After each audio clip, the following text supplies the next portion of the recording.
Yeah, today's been really good.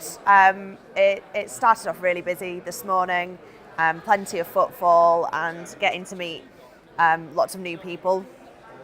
So, seeing corporates that we've worked with before and we've worked with for a long time at Break, but then also meeting a lot of new people who are really interested in the work we do and supporting us further. So it's been perfect. My colleague Abby did a talk this morning on sort of distracted driving. That went down really well. We had quite a number of people come and talk to us after her seminar this morning, so that was really good. We've seen a little bit of the competitions going on, so they seem quite interesting.